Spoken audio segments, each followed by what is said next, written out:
आपका ध्यान किधर है? शुद्ध वेज नॉन वेज ढाबा इधर है।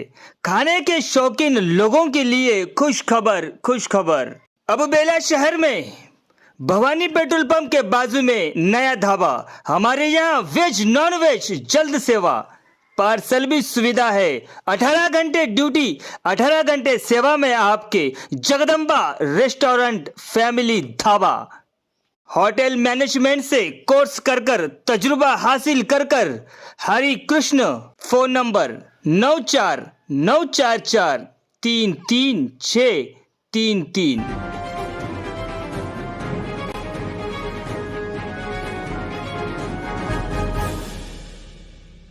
जमीन पर हमसे कोई युद्ध कर नहीं सकता, पानी में हमारे दुश्मन तैर नहीं सकता। अगर गगन शक्ति इस काबिल है हमारे हिंदुस्तान की, आसमान की और कोई देख नहीं सकता, आसमान की और कोई देख नहीं सकता। जमाने भर में मिलते हैं आशिक कई, मगर वतन से खूबसूरत कोई सनम नहीं मिलता, मगर वतन से खूबसूरत कोई सनम नहीं मिलता। हो सकता है नोटों में लिपट कर सोनों में सिमट कर मर रहे हैं कई, मगर तिरंगे से खूबसूरत कोई कफन नहीं होता, मगर तिरंगे से खूबसूरत कोई कफन नहीं होता। चीर के बहादुर दुश्मन के सीने का यही तो मजा है, चीर के बहादुर दुश्मन के सीने को यही तो मजा है। अरे फौजी होकर जीने का, मिटा दिया है वजूद उनका जो भी इनसे भिड़ा है। देश की रक्षा का संकल्प लिए जो जवान सरहद पर खड़ा था, देश की रक्षा के संकल्प के लिए जो जवान सरहद पर खड़ा था। नमस्कार, माय माउली हिंदी समाचार में आपका स्वागत है और मैं शेख इस्माइल। उस जगह लाए हैं जो हम चैन से सो रहे हैं लेकिन वो जाग रहे थे। हम चैन से जब सो रहे थे क्योंकि जब वो जाग रहे थे, आज वो उसी फौजी के बारे में हम आपको कुछ बताने आए हैं और आज उनसे बातचीत करेंगे। उनके 17 साल की नौकरी में क्या क्या तकलीफ हुई, हम जब चैन से यहाँ पर रह रहे थे लेकिन वो 17 साल किस तरह से भोगे, उनके जिस्मानी हालत कैसी थी, दिमागी हालत कैसी थी, क्योंकि उनका जो संकल्प था वो देश की रक्षा का संकल्प था। आज उसी संदर्भ में आज अव्वलपुर आए हैं। 17 साल की पूरी ड्यूटी निभाकर एक फौजी अपने घर आया है। 17 साल की ड्यूटी निभाकर रिटायर होकर एक फौजी अपने घर आया है। चलिए उनसे बात करेंगे, उनसे सवालात करेंगे, उनके जो कार्यकाल में उस 17 साल के दौरान क्या क्या हुआ हम आपको बताते रहेंगे। पर आप बने रहिएगा माय माउली हिंदी समाचार के साथ।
से बात करेंगे और आज एक आर्मी ऑफिसर से मुलाकात करेंगे जिनका नाम है के रविंदर, और इन्होंने 17 साल की ड्यूटी निभाकर 17 साल जो अपने बॉर्डर पर लगाकर देश की रक्षा कर आए हैं। चलिए हम उनसे मिलेंगे, लेकिन सबसे पहले माय माउली की ओर से और जो बेला मंडल के जितने भी प्रेस रिपोर्टर है, जितने भी पत्रकार हैं, उनकी ओर से हम सर को बधाई देते हैं और सर को शुभकामनाएं देते हैं। और उगादी के दिन इनका आगमन हुआ गाँव में, ये भी बताते हैं हम आपको।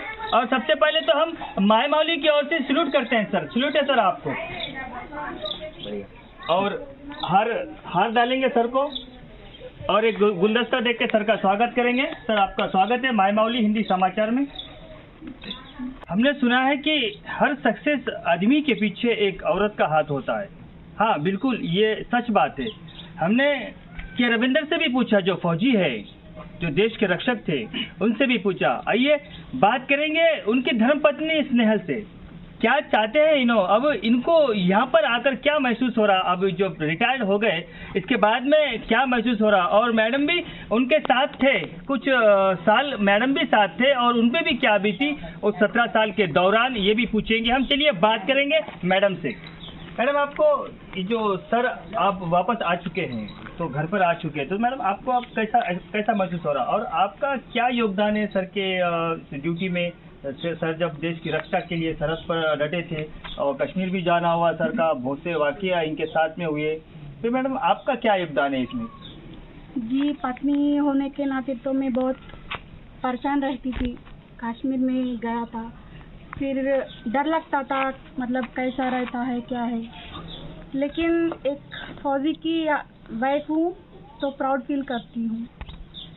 मतलब ये आते थे जाते थे, उसमें कुछ पता नहीं था मुझे।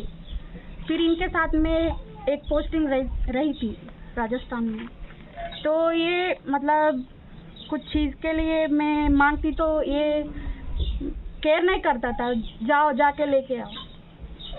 तो मतलब ये कैसा है, मतलब कुछ भी लेके नहीं आते, मैं ऐसा सोचती थी। तो हाँ, तो एक दिन मैं पूछी थी इनसे, क्या है आप कुछ केयर नहीं करती हो मुझे? तो ये बोले आज मैं हूँ, कल ना रहूँगा, मतलब देश का सेवा कर रहा हूँ मैं। वही बात मुझे मोटिवेट किया और मैं आगे चली, मैं भी स्ट्रांग बन गई हूँ। अभी ठीक है, अभी तो खुश हूँ, फैमिली के साथ है ये भी, अभी बहुत खुश हूँ। हम सब साथ में रहेंगे अभी। ये जो दर्द है स्नेहल मैडम का, ये कह रहे थे कि जब राजस्थान में जब हमारी पोस्टिंग थी, तो जब मैं इन्हें कहती थी क्या ये लेके आओ वो लेके आओ, घर के भी कुछ काम रहते हैं वो भी कराओ, तो रविंदर जी कहते थे कि ये सब तू कर लेना है, मुझे मत बोल, क्योंकि फिर मैडम का भी दिल नर्वस हो गया था। और मैडम जैसा कह रहे थे कि मैं ये आंख भर आने वाली ये जो वाकया है, एक तो ये बात साफ है कि मैडम कह रहे हैं कि सर कह रहे थे कि मैं आज हूँ कल नहीं रहूँगा, फिर उसके बाद तुझे भी अपनी ज़िंदगी जीना है। मैं आज हूँ, मेरी बॉर्डर पे ड्यूटी है, मैं देश की रक्षा कर रहा हूँ, मैं आज हूँ कल नहीं रहूँगा। ये थे इनका हौसला, और हम भी सल्यूट करते हैं, माय मौली के दर्शक भी बिल्कुल सल्यूट करते हैं। ऐसे जो व्यक्ति होते हैं, ऐसे जो व्यक्तिगत होते हैं। बात करेंगे आर्मी ऑफिसर रविंद्र जी से, पूछेंगे इन्हें कुछ बातें जो इनके जो 17 साल में जो बातें हुई है, इनसे कुछ बातें करेंगे। सर स्वागत है आपका माय मौली में। तो हम आपसे कुछ, हमारे दर्शक भी आपसे कुछ बात करना चाहते हैं, आपसे मिलना चाहते थे, और कुछ हम भी आपसे कुछ पूछना चाहते हैं कि भाई आप जो 17 साल में जो कालावधि में जो आप क्या क्या करें, वो सब पूछना चाहते हैं हम। एक तो सर आप जो काश्तकार भी थे, आपके पिताजी वगैरह काश्तकार हैं और आपकी पढ़ाई भी अच्छी है, तो सर आपका जो आर्मी ज्वाइन करने का क्या मकसद? मेरा ऐसा, मैं सरकारी स्कूल में पढ़ा हूँ, किसान का बेटा हूँ। तो एक तो अपना इकोनॉमिक्स ठीक नहीं है, कुछ तो जॉब पाना है, तो सबसे पहले यही होता है सब। अब आर्मी में जो आता है ऐसा नहीं, पहले तो देश सेवा, सच बता रहा हूँ मैं, देश सेवा के लिए ये नहीं होता है पहले कि हम कुछ रोजगार, मतलब कुछ हम करना है, ये तो रहता ही है, हम सभी लोगों को रहता है। आर्मी में जो भी जाता है कि किसान बेटा ही जाता है कि तो फिर मैं गांव में देखता, ऑलरेडी हमारा गांव में है ना, मेरे से पहले 4-5 लोग गए थे, एक घर में तो तीन गया हुआ है। तो उन लोग छुट्टी आते थे, हम देखते थे, तो उनसे हमको थोड़ा प्रेरणा मिला है कि हम भी फौजी बनना है। उससे हमको, मतलब स्कूल में पढ़ते थे, उस टाइम उन लोग छुट्टी आते थे तो उनको देखते रहता था मैं, तो मुझे लगा मैं मुझे मतलब मेरे अंदर फौज में जाने का ये शुरू हो गया मतलब। तो फिर मैंने इंटर पास किया था, करते फिर ऐसा डेली गाँव में भी मैं मतलब रनिंग कर लेता था, मतलब करते फिर ऐसे, मतलब मुझे पसंद था, मतलब उनको देख के मतलब मुझे प्रेरणा मिला है। तो फिर मैंने देश के लिए काम करना आपको अच्छा लगता था, उन लोगों को देखकर, उनको देख के मेरे को प्रेरणा आई, और क्या आपके भी दिल में ऐसा रहता था कि सर फिर मैं भी आगे चलकर फौजी बनूंगा, आर्मी ऑफिसर बनूंगा, मैं देश के लिए सेवा करूंगा, ऐसा आपके दिल में आता था? एक हो गया। आर्मी में आपका डिपार्टमेंट क्या था? ये अभी कैसा है, हमारे दर्शकों को आपकी जो बारे में नॉलेज है वो हमें नहीं पता, हमारे दर्शकों को भी नहीं पता कि अब आर्मी में आपका क्या डिपार्टमेंट है, वो आप बताएंगे। हमारा आर्मी में मेरा ये है EME है। EME का मतलब सर? EME के मतलब होता है EME, electronic mechanical and engineer. मतलब ये आर्मी में कैसे, मतलब ये आर्मी के अंदर हमारा जो भी हथियार ये होता है, हथियार युद्ध के दौरान हथियार भी खराब हो सकता है, वो यंत्र मतलब व्हीकल भी खराब हो सकता है, तो साथ ही साथ हम लड़ाई भी करना है और इनको भी ठीक करते हुए मतलब लड़ाई करना है। लड़ाई के मैदान हमारा बहुत महत्वपूर्ण ये है कि हमको खुद को बचत भी करना है और आगे जो मतलब लड़ाई चल रहा है उनका हथियार रुकवाट आया तो हम ठीक करना है। कोई सिविल से तो आएगा नहीं युद्ध के दौरान, तो वो फौज ही करना पड़ेगा। तो हम साथ ही साथ हम व्हीकल को भी ठीक करना है, हथियार को भी ठीक करना है, सब ठीक करते हुए और लड़ाई भी करना है, खुद को बचाना भी है। ये है, इसका मतलब ये है इलेक्ट्रॉनिक मैकेनिकल EME का मतलब ये होता है। मैं उस कोर में हूँ, उसमें मैं नौकरी किया हूँ। EME का मतलब जो है वो एक तो युद्ध के दौरान हथियार दुरुस्त भी करना है और दूसरा उस दौरान युद्ध भी करना है, युद्ध में भी रहना है और उसके साथ में जो दिक्कतें आती हैं जब हथियार बंद हो जाते हैं या तो ख़राब हो जाते हैं उसको भी सुधारना है। आर्मी ज्वाइन करें, आर्मी ज्वाइन करने के बाद में आपको फिर ट्रेनिंग में भेजा गया, तो सर ट्रेनिंग में आपके साथ क्या क्या घटना घड़ी ये बताइए। सबसे पहले फौज का ट्रेनिंग तो बहुत मतलब कठिन होता है, फिजिकली हार्ड होता है क्योंकि मैं बचपन से घर में रहा, गांव में रहा, कहीं गया नहीं, बाहर जाता तो 2 दिन रहता था कहीं गांव में किसी की मेहमान के घर में। बस इतना लॉन्ग टाइम 6 महीने कंटिन्यू मतलब वो ट्रेनिंग करना पड़ता है। तो मेरे को मतलब घर में ज़्यादा घर छोड़ के ज़्यादा दिन नहीं रहा ना, तो अचानक चले गया। तो मतलब उस टाइम तो 18 साल था, तो फिर घर से दूर, एक तो सुबह ट्रेनिंग शुरू हो जाता है फिजिकली 4 बजे उठ जाते हैं, मतलब ट्रेनिंग शुरू हो जाता है। फिर ना उस टाइम हमारा टाइम तो ये मोबाइल भी नहीं था, घर से दूर, घर से ना बात कर सकता था, लेटर लिखता था। उसी टाइम मतलब धीरे धीरे मोबाइल शुरू हुआ था, तो घर वालों का, माँ बाप का ज़्यादा याद आता था, सबका, साथ वालों का, गाँव वालों का। ट्रेनिंग के दौरान क्योंकि अचानक गया ना हमने, अचानक गया, कभी इतना लॉन्ग टाइम रहने में इसमें और फिजिकली ट्रेनिंग भी इतना हार्ड होता है कि मतलब सब कुछ मतलब कठिन हो गया था। मतलब तो ऐसा नहीं लगा सर आपको कि घर वापस आ जाओ, ये हार्ड ट्रेनिंग लगा था। अच्छा, मुझे लगा था यार मैं ठीक हूँ, गांव में ठीक हूँ, इधर आ गया मुझे मतलब सभी लोग यही सोचते रहते हैं, साथ वाले जितने हैं ना, हमारा 40 लोगों का ये रहता है। अच्छा। मतलब बैच, उनके सारे में एक दूसरे से ऐसे बात करते रहते हैं कि यार हम गलती से आ गए फौज में, गलती से आ गए, वही ठीक था, कुछ भी खाया कुछ भी हो जाए, मगर इतना क्या है जिंदगी, इतना दौड़ना, इतना सुबह उठ के दौड़ना। सर लगभग दौड़ कितनी रहती है सर रोजाना? ट्रेनिंग दौड़ना डेली 5 किलोमीटर तो दौड़ना ही है, सुबह डेली सुबह 5 किलोमीटर दौड़ना। फिर उसके बाद में उसके टाइम फिर क्लास होता है, मतलब जैसा युद्ध के बारे में मतलब सारे पढ़ाई करवाते हैं, मतलब क्लास चलता है, बीच में फिर फिजिकल ट्रेनिंग होता है, युद्ध की शिक्षा मतलब चल जाता है, क्या करना है आपको, क्या करना है युद्ध, मतलब आप मतलब एक सोल्जर बन रहे हो, मतलब इस टाइप का मतलब पूरा पढ़ाई होता है।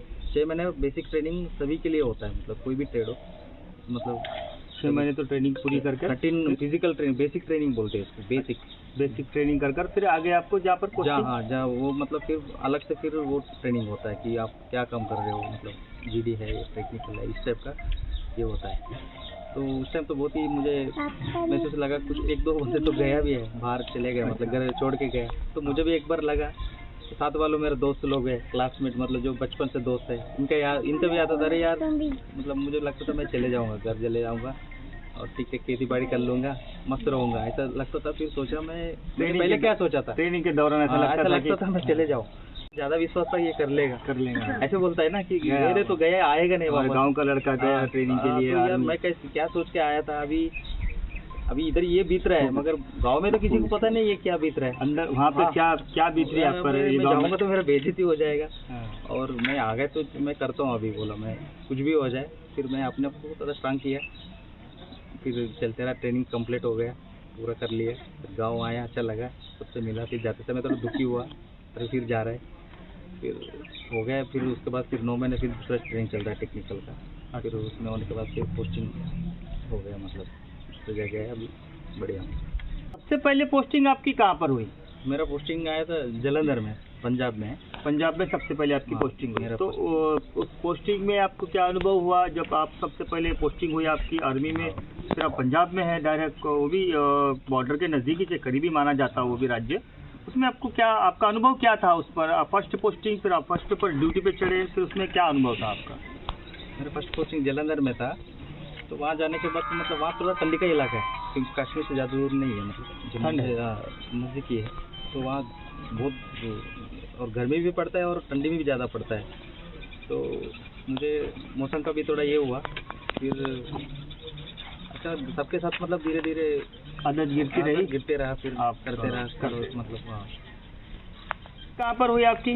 वहाँ से फिर मैं JNK में गया, मतलब जम्मू कश्मीर में।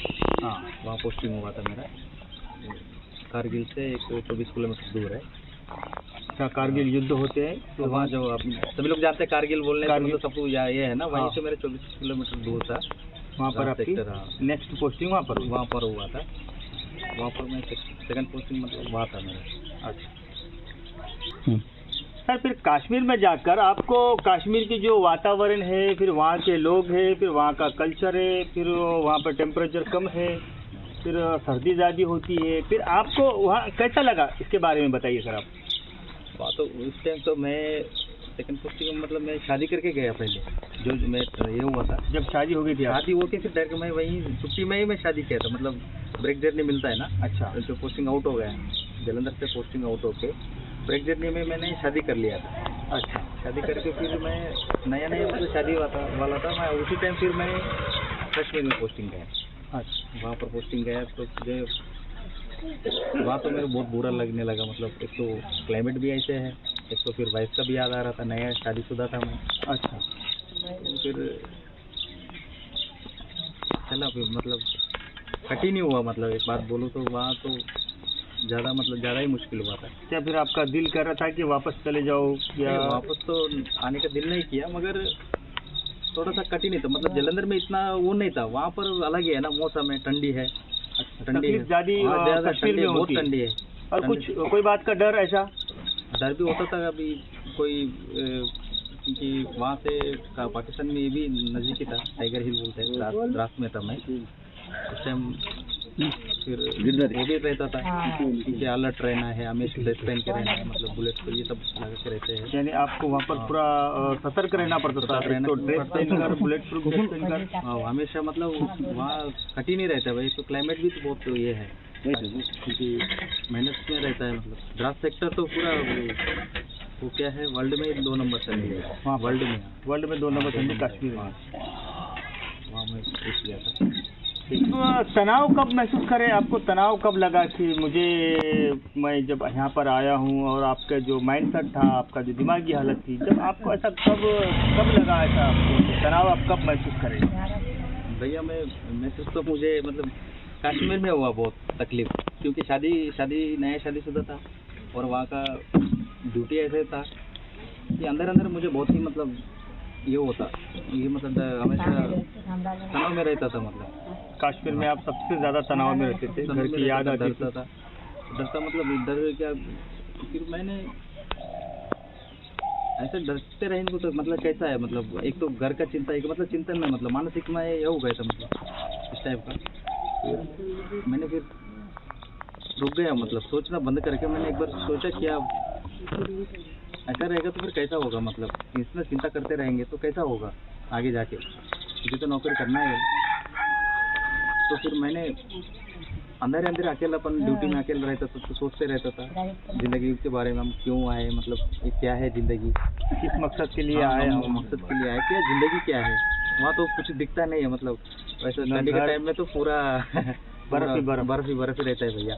तो वहाँ से मतलब अकेले उनको ही देखते रहना, कोई आदमी भी दिखता नहीं है, कोई नहीं दिखता, हमारा जैसे इधर दिखता है ना, वहाँ ऐसा नहीं दिखता है, थोड़ा पेड़ मतलब बर्फ, ऐसा बर्फ इलाका है।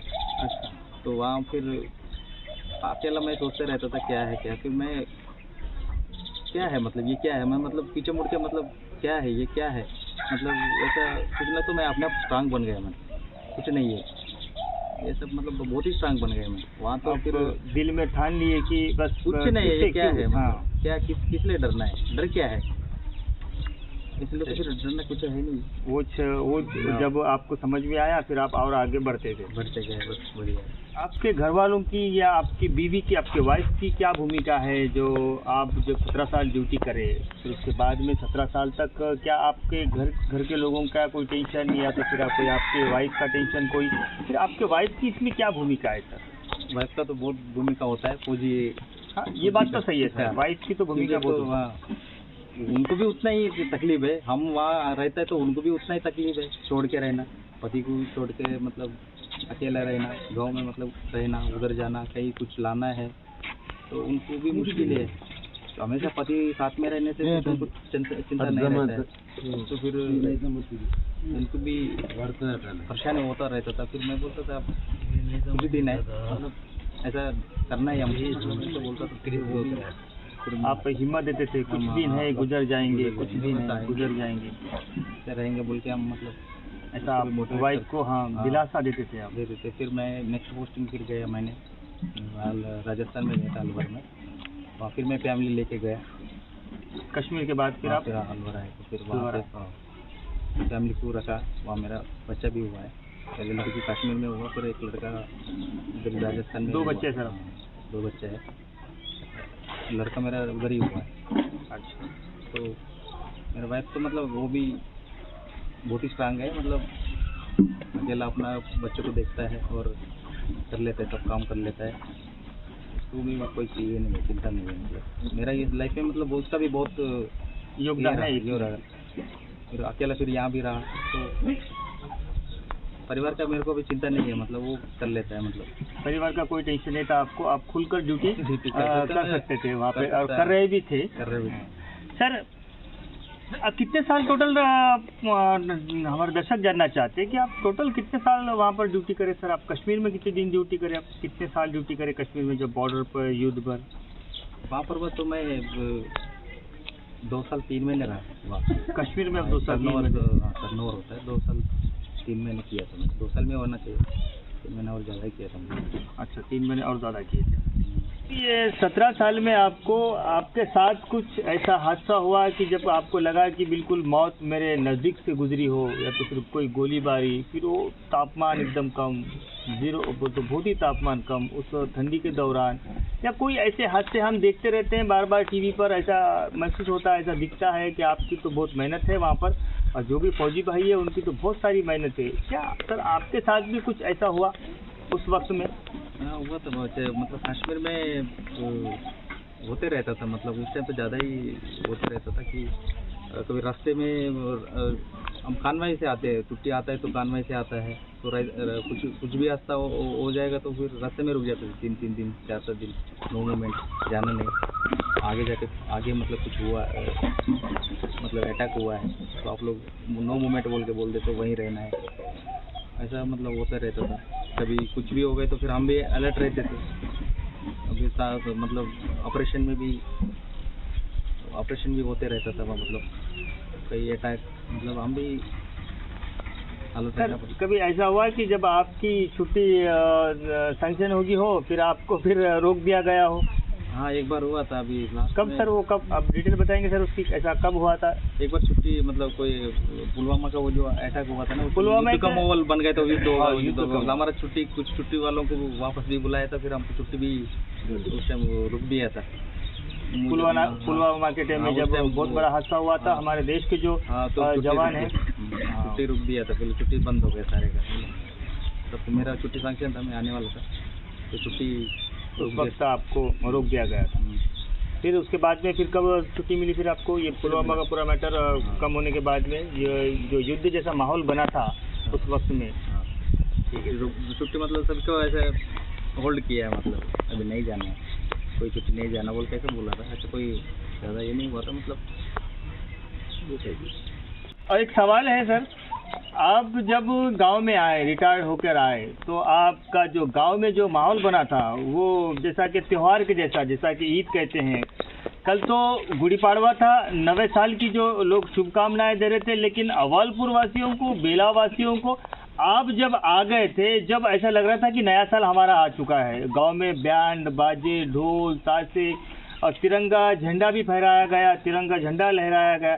सर उस वक्त सर आपको कैसा लगा और क्या लगा कि भाई मैं जब गांव में आया तो मेरी जो इज्जत है और जो मेरे देश के जो लोग हैं इतनी तारीफ कर रहे हैं, इज्जत कर रहे हैं, तो उस वक्त का जो आपके अंदर जो फील हुआ वो सर हमारे दर्शकों को बताएंगे आप। भैया मतलब कल मैं इतना मतलब सोचा नहीं था कि इतना लोग ज़्यादा लोग आएंगे और मुझे स्वागत करेंगे। मैंने सोचा था परिवार लोग आएंगे, मेरा मतलब जो करीबी दोस्त लोग आएंगे, ऐसा मतलब सोचा था। मुझे वेलकम कर रहा है ऐसा मतलब मिला था, मतलब आप हम आ जाना ऐसा बोल के। तो फिर गांव आके मैं देखा तो इतना भीड़ जम गया, पूरा जश्न लगा हुआ है, भीड़ जम गया तो मैं शॉक हो गया। मतलब इतना लोग मतलब ये करता है, मुझे बहुत ये लगा, मतलब बहुत ही खुश लगा, मतलब ये बता नहीं सकता, मतलब इतना आनंद हुआ। मतलब सोचने मतलब सभी लोग ऐसा करते हैं, प्रशंसा दिया है मुझे। लेकिन हमारे गाँव में जो मुझे वो मिला है वो तो बहुत ही मतलब मैं नहीं सर, हमारे को भी गर्व है सर कि हमारे मंडल में भी नौजवान है जो सरहद पर लड़ रहे हैं हमारे लिए।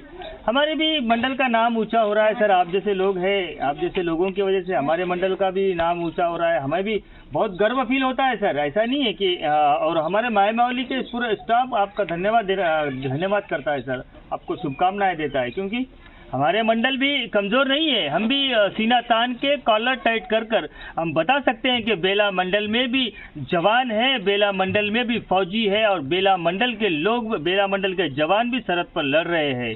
ये हम बेला मंडल के लोग भी ऐसा कह सकते हैं सर। धन्यवाद सर आपका। धन्यवाद।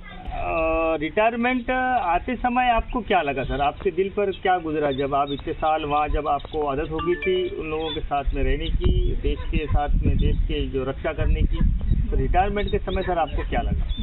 रिटायरमेंट के समय तो मेरा मतलब माइंडसेट बिल्कुल ही अलग है। मतलब पहले जो जॉइनिंग हुआ था उस टाइम जो माइंडसेट था और अभी का जो माइंडसेट है पूरा अलग है, मतलब डिफरेंट हो गए, क्योंकि बहुत ही स्ट्रांग हो गए। मतलब मेरा सोचने का वो सब अलग ही हो गया। मतलब पहले ज़्यादा कुछ ये था, फिर मैं अपने आप को मतलब बहुत खुद को ज़्यादा पढ़ा हूँ मैं, हम क्या है क्या नहीं, मतलब बहुत ही स्ट्रांग।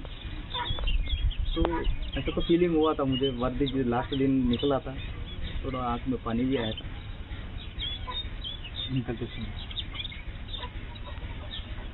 सर आप रिटायरमेंट के बाद में अब यहाँ जब आप आपके गांव में आए हैं सर, फिर आप इसके बाद में आप क्या देश की सेवा करना चाहते हैं, या तो फिर आप क्या करना चाहते हैं? अब आपकी तो पूरी ज़िंदगी आप तो गांव में गुजरेंगी, अपने माँ बाप के साथ, अपने गांव वालों के साथ, दोस्त भाइयों के साथ। फिर साहब बेला मंडल के लिए तो बहुत ही खुशखबरी की बात है सर कि हमारे पास भी ऐसा एक शख्सियत है, हमारे पास भी वो जवान है। तो सर आप क्या कहना चाहेंगे इसमें, आप क्या करना चाहेंगे, अब इसके बाद की ज़िंदगी आपकी कैसी रहेंगी? में रहेंगे, मतलब परिवार के साथ टाइम देंगे। अभी तो अभी कुछ सोचा नहीं है उसके बारे में कि अभी तो परिवार के साथ में रहेंगे और गांव में रहकर कुछ दिन तो बिताएंगे, फिर उसके बाद में जो भी सरकार कहेंगी या तो कोई भी गाइडलाइन आएंगी आपको, आप उसके फॉलो करेंगे और देश की सेवा करते रहेंगे।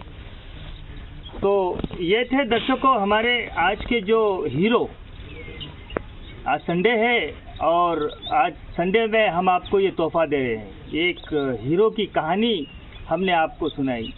ये कोई झूठ लबार नहीं है, ये एक सच्ची कहानी है और जिस पे बीतती है वही जानता है।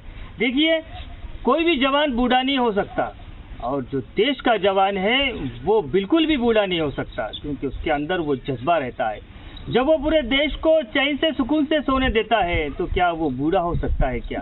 सर का कहना है, रविंद्र सर का कहना है कि मुझे सरकार के तरफ से और कुछ भी गाइडलाइन मिलेंगी। अभी तो मैं अपने परिवार के साथ में कुछ दिन बिताना चाहता, मैंने अपने परिवार से 17 साल दूर रहा, लेकिन मैं अपने परिवार के साथ अब कुछ दिन बिताऊंगा, तो उसके बाद में सोचूंगा। लेकिन हाँ, सोचूंगा जो वो मेरे देश के लिए होगा और मैं देश के लिए ही अपना काम करूंगा, ऐसा रविंद्र जी का कहना है। पर आप बने रहिएगा माय मावली हिंदी समाचार के साथ। देखिए हम आपको ऐसे हीरो से मुलाकात कराते रहेंगे। ऐसे साथ इस्माइल शेख, माय मावली, अव्वलपुर।